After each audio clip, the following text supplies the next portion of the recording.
Hey Chesapeake, it's Tina Clark. Thanks for joining us today on this frigid morning. Today I'm here with the Rollick family.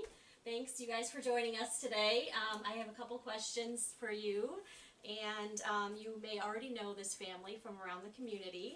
You may have heard of the term Rebecca Rolls. If not, then get ready to be inspired. Rebecca, I'll start with a couple questions for your mom, if that's okay. Okay, Mom. So Rebecca was born with a disability. Yes. Can you tell us what the name of that is? It's called distal arthrogryposis multiplex congenita, and we just call it arthrogryposis for short. Okay, and what is that exactly? It is congenital tendon contractures, low muscle tone, weakness, twisted bones. She was born with bilateral club feet, ring finger contractures. Both her fingers were like this. And she was born hip dysplasia, twisted right shin bone, and heart murmur. So her feet, when they took her out cesarean, they put her on the table and her feet hit the table behind her head. Okay. Because she was just basically folded in half and she didn't have any depth to her hip sockets. Okay, so I imagine then there were some corrective procedures or surgeries? She's had seven. Seven surgeries? 7 foot and ankle surgeries. Mm-hmm. Her first one, she was 2.5 months old. They went in and they cut tendons in her ankle to lengthen them, and so she's had 4 tendon releases, a tendon transfer where they transferred a tendon from one side of her foot to the other to pull it into a better position. They had a tibial osteotomy. They cut her right shin bone and turned it and pinned it back together so that it would be straight, because from her knee down, her foot faced her left instep. Okay. And so she was literally tripping over her own feet Mm-hmm. all the time. She would fall 15, 20 times a day. Okay. So straightening her foot out was, the was a bone big- placement was a big was thing. big. Okay. And then she just last year had her 7th surgery where they fixed a fractured ankle bone with a screw and released a tendon under her little toe because it was clawing under and cutting into her foot. Now, do you think she's finished with the surgeries, or is this something ongoing that she'll have to keep? I think that she's probably, unless she injures herself, she's probably as reconstructed as they're going to make her. She's the bionic woman now. Yeah. Okay. Okay, now I'm going to read you a quote that I found while I was reading Rebecca's story on your Facebook page. Okay? Okay. And nobody's going to cry. Right. We've already decided this. Okay. So this is your quote. When she was younger and her muscles were not as strong or coordinated, she would fall several times a day. My response was not to help her and say, "Get up and brush yourself off. You're fine." And she would. She would pick herself up, brush the dirt off her little palms and knees, and keep going without a tear. I would get horrified looks from bystanders when this would happen, but I knew it was for the best, that she grow up not feeling like a victim or feeling sorry for herself. So I had to just, I mean, as a mother, I don't know if I could be that strong with my own child. I feel like I would just scoop her up every time and just cry and say, "This isn't fair," or "This is BS." So, and you know, and I also know part of this is you said that she would come home from school and say, "Nobody picked me for their team in PE because I can't run fast enough." So at what point did you decide as parents that, you know, we're going to raise her with some tough love? This is how we're going to handle this. This is how we're going to raise her, because we don't want her to feel like a victim. Was that right off the bat? Did you just read that somewhere and decide that was what you wanted to do? I used to teach preschool, and I saw that every time a child fell and the parent would overreact, there's always this small space where the kid's deciding, am I really hurt or am I not? And if you tell them, "Oh, you're fine," they're like, "Oh, okay, I'm not hurt, I'm fine." They would just get up and blow it off. But when the parent would overreact, it would scare the kid, and they would think, well, they're, you know, upset, so something must really be wrong, and then they would fall apart. And it's like, I'm just not going to do that 15 times a day. It's, you know, it's exhausting. So I just decided that, you know, she's fine. And, you know, if she was bleeding, of course, I would put a Band-Aid on her. Right. But for the most part, she just, you know, she would get scraped up. She would have scraped up hands, and, you know, she would fall. Sometimes she'd scrape up her nose, and, you know, she'd be in double bent knee casts with a scraped up face, and people looked at me like I was an abusive mother because of the condition that she was in. Especially with the braces on and Well, with yeah. the casts on, they automatically think broken legs. Mm-hmm. That So that something's going on. you want to hold on until that stops ringing so we can like Yep. edit that.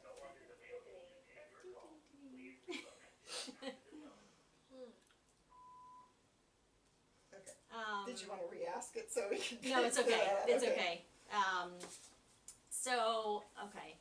I just, you know, I feel like that has something to do with her resiliency in all of this and how she just pushes through everything. Because I think if you were like me, coddling her all the time, she wouldn't be the young lady that she is. So I feel like that's really amazing that you were able to do that, because you're kind of putting your fears aside and your sadness, and you're not showing it, and you're just saying, you're good, go, go, go. So that's, Yeah. I kind of have gotten a little bit of a parenting lesson from you, so thank you for that.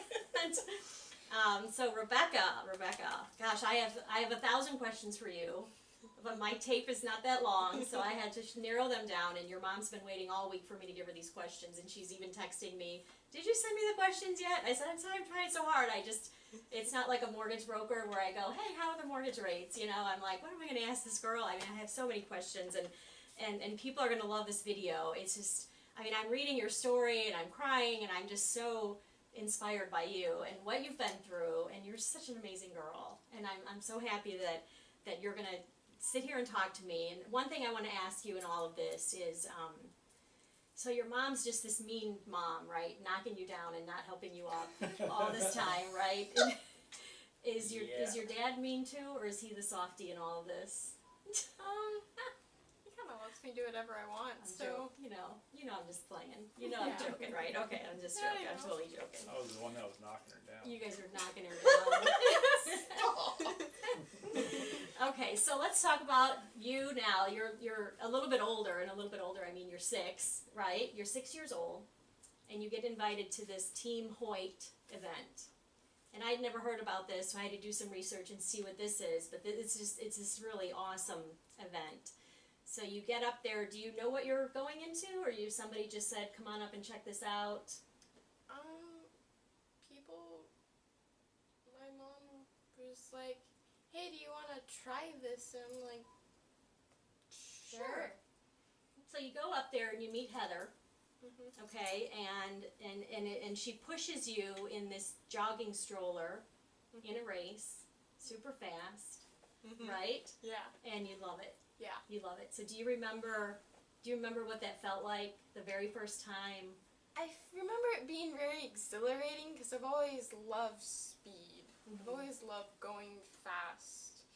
And, well, having a disability, you know, I can't necessarily run fast, so wheels was my way of going fast because I just love speed.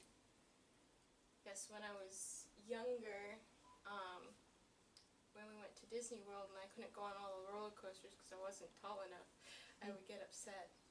So you like the speed. Mm-hmm. So you finish this race with Heather, and are you immediately hooked on this? Do you love this? Yeah. You do. So you don't have to come home and think about it. You're just like, Mom, Dad, I love this. I want to do it again. I love it. I love it. Okay, so you continue to race with different people. You don't stick with Heather. You have different partners, and then do you eventually find a partner that you stick with, or do you have different partners for each race? Different ones for each race. Different ones for each race. It was actually funny because they would fight over who got to push me because I was really small. Mm-hmm. So I was like one of the lightest people. You were light, so everybody wanted to push you. Yeah. And then eventually, you go to win a first place in this. Yeah, at the Holland Road 5K. Mm-hmm. Yeah. Um, Up in Massachusetts. yeah, with Rick and Dick Hoyt. Mm-hmm. Tyler Hoosterlid was her pusher, and he finished the 5K in 18 minutes. First place. Yeah. I'm super excited about this. Did you realize you won? Pretty sure at the moment I was like, wait, did we beat everyone? Like, even You don't though- even know if you won. You're just so shocked about being in first place. It's amazing. Yeah, it was Yes. really fast. So you conquer this jogging stroller race, and now you're ready to go to something else. So when do you see your first hand cycle? I was 9 years old and I saw a Marine vet on a hand cycle, CHKD 8K. the CHKD 8K. And it was a race. Yeah. And did you go there to watch the race? You heard about it, or you just happened to be there? I was in a stroller doing the race. Oh, okay. And he was on his own hand cycle. Mhm. And you see this hand cycle, and you're just like, that's super cool. What did you think about it? I definitely thought it was interesting because Mm. it was like with your arms instead of your legs, and it was 3 wheels, so balance wouldn't necessarily be an issue because I've never been able to ride a normal bike because I was never able to balance it. Mm-hmm. And this is something that you can do on your own versus somebody pushing you. Yeah. So you want to do this. So you Mhm. say what? Mom, Dad, how much is that? I want one. I want of one. those. Yeah. Okay. And are you able to get one right away? No. No. I had to wait 9 months. 9 before- months. Yeah. We ended up, Team Hoyt connected us with Preston's March for Energy. They had just been given a grant for a child in the Tidewater area specifically. And so within 9 months of seeing one, they gifted it to her. Preston's March for Energy did. Wow. So that enabled her to start racing pretty quickly. Yeah. Okay. So you So you have to train first. I'm guessing Mhm. some training. How was the training? Harder than expected, Mhm. actually, because I wasn't used to it. But once I got used to it, it was really fun for me. And everything is your hands. Brakes, pedaling. I mean, you Changing can gears, steer everything. some with your legs, Mhm. but you could just steer with your arms. And your arms now. Are you going to show us some muscle in your arms there? No? You don't have to. Wow. I mean, I would show you mine, but I don't want you guys to get scared because it's big. So how many races have you participated in now in the hand cycle? 128 Oh my gosh. In how many years? Since you were 9? since I was 10. Since you were 10. And how old are you now? 17. 17. So in 7 years, 120 races. 128. 128 races. And you have a partner in this racing. And it is My No. dad. your dad. So your dad follows you. You follow her in your bike just to make sure everything's okay, she's safe, there's no accidents. That's your job. You're the follower. You know, when she first started out, they had a runner team. It would be, the event would be when Team Hoyt would be going to the event, and they had somebody running with her. Oh, okay. But after 3 races, the runners couldn't keep up with her. Oh. So then the guy that we had seen, Darren Snyder with the hand cycle, then he would follow her. And then after a while, it was like, well, why don't I just follow her on a bike? Mhm. So I started following her on a bike. Okay, that's fun. That's fun, right? Family. So I know you're not doing this for the trophies and for all of this, right? No. So even though you're not, how many? Just an approximate. How many trophies, medals, ribbons do you have? Your mom said you don't have them out on some I Love Me wall. No. How many would you say you guys have all together of all of these medals, trophies, ribbons, all these awards? Well- One for each race. Well, there's... Sometimes you get 2 a race because Yeah. you get, like, this is the Marine Corps half marathon she just did at Camp Lejeune. Mm-hmm. This is the participation trophy just for doing the race, and then this is women's first place hand cycle. Okay. So that's, sometimes you get 2 a race. And I also have all the ones from before I got my hand cycle, Mhm. all those participation medals. From the Team Hoyt that you were yeah. doing. I'm thinking, at least, probably 250. 250. And they're all just in a box somewhere. Okay. They're all in a drawer in my room. in a big drawer. Yeah. Okay. So the real reason that you're doing this is for, you want to bring education and awareness for people that have disabilities, for people that don't have disabilities. And so you speak to the public about disabilities, not only your own, but other disabilities. And you speak about inclusion of children that have disabilities, because you want them to be included in other sports, and how we can include children, all the kids that have disabilities in certain sports. So you're speaking about that. Is that your passion that you want? You're trying to educate, or what would you like people to learn? Well, I think her passion is just to go fast. Just to go fast. But you're bringing awareness too, we right? are, We want to talk and about. I think that we've just been given a unique opportunity to spread awareness as a family, and it's kind of become a family affair where, you know, she's who you see, you know, and then I'm happy to provide information and resources, and as is he, and then we, you know, we fundraise and donate to different adaptive sport charities. Okay. You know, we've donated to Preston's March for Energy and Team Hoyt, Virginia Beach, and Ainsley's Angels. The president of Ainsley's Angels, Rooster Rossiter, made up her athlete page for her. Okay. And then they've just been a huge support of her in all of her races. And so I just like to connect people that don't know what's out there and what's available to resources.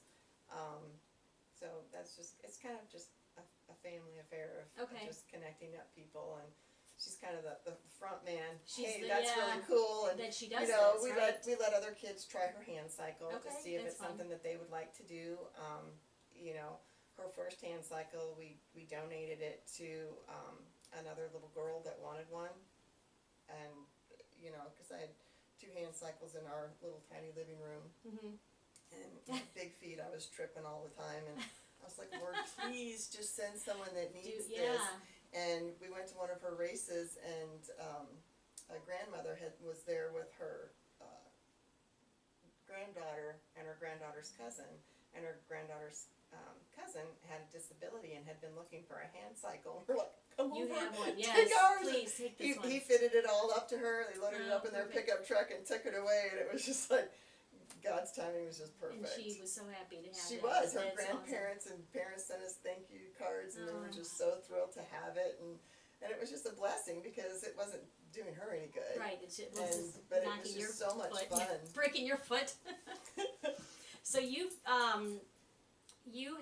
have done a lot of fundraising. You've raised thousands of dollars for these other charities. And how do you fundraise? What's your mechanism for fundraising? I make bracelets, and then we sell them at a shop called Kitsch in Norfolk, and they don't charge us any space because we don't keep any of the money.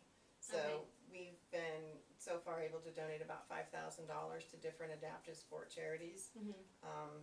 And we also helped a little girl go to camp. Her mother, because of her disability being severe, her mother had to be within 10 minutes, and which required a hotel stay that they couldn't afford. So we helped fund that and helped fund her trip to go to camp. And you know, it's just, you can't get as much as we've been given and not give back. Right. You know, I mean, Challenged Athlete Foundation, Athletes Helping Athletes gave her new hand cycle. And Challenged Athlete Foundations, we usually get about $1,000 from them in grant money for her racing expenses, because races are not cheap. Right, I'm sure. Travel is not cheap. Right. Hotels are not cheap. So it adds up, and that helps immensely. I mean, we couldn't afford to do it without Challenged Athlete Foundation. So we're really grateful for them, and you know, they're just very vested in her success, and that's just a huge blessing to us. We've just been, so many people have just given so much. And this is your way of giving back. Absolutely. So we'll put the link for your Facebook page so people can read about you guys and what you do. Her whole Rebecca's story is all on there, so I will link that up when I put the interview on there. And if people want to look at your bracelets, maybe we can put a couple pictures on there. Okay. And they can send you a message if they're interested in buying some of your bracelets to help you with your fundraising. And so, Rebecca, you speak at schools, right? to students, and you've even spoken at a physical therapist's office to physical therapy students, and you've also even spoken at a sports medicine conference. How do you feel about public speaking? Are you comfortable with that, or do you get nervous? I get really nervous You speaking do. in front of people. But you must feel like you're getting something out of that to continue. Right? You're Maybe doing more confidence. more confidence every time. Yeah. So I have a question for you. So how does somebody go from a little girl that nobody picks for their team in PE, feeling left out, feeling sad, to this young lady that is just inspiring, I'd say probably thousands, right? How do you go from one end of that to the other? Do you think this is something that you were born with? Do you think this is like something that has kind of grown in you through this sport, or just through your disability and what you've had to overcome? What do you think? Is it something in your heart? I've always been very much of a go-getter. I always want to do something. I'm not really the sit around the house, do nothing kind of person. But I would say that all this sport and other disabled sports that I've done have also made that grown. Where I want to it's very fun for me. It's just a way of freedom for me. Right? Yeah. And you like the speed. Yeah. You like the speed. Yes. What do you think is the most exciting moment in your life so far? Like one moment that you could pick. What would it be?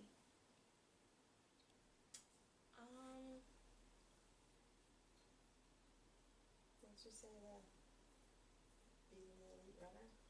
Oh yeah. When I was finally able to beat elite runners, because any time in a race that a person would pass me, it kind of discouraged me for some reason. And so when I was finally able to stay ahead of even the elite runners, it was very accomplishing, empowering to me. Good. That's good, yeah. And I think a lot of people feel like that when somebody passes you, whatever you're doing, climbing a mountain or whatever you're doing, somebody passes you, you're just like, oh. Well, And then you feel like you have to pass them to get your lead back, yeah, right? We're just... And it was funny because we've got more than one elite runner say, I've turned in my best time trying to keep up with her. Thank you. She used to slow down for some of the better runners to let them catch up to her, and then try to. Oh, to make it more Make her competitive for faster. herself. It's like they're doing it all and they're dying, and she's like. And she's waiting, and then she's going, psych! Then, and then she a says, mile left, she's like, see ya. yeah!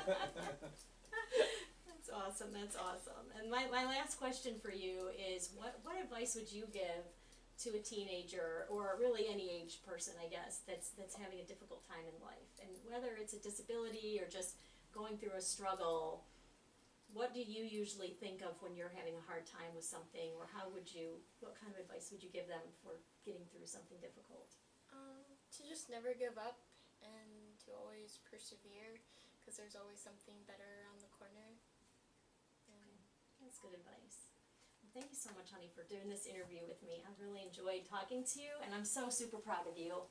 I'm so super proud of you. I wish more kids were like you, and I hope that some of our kids around here watch this interview and just to get a little bit of something out of you and learn from it. Yeah, so thank you so much, and thanks for letting me come into your home today. It's my pleasure. Yeah, so this is Tina Clark signing off. I'll see you guys around Chesapeake. Thank you.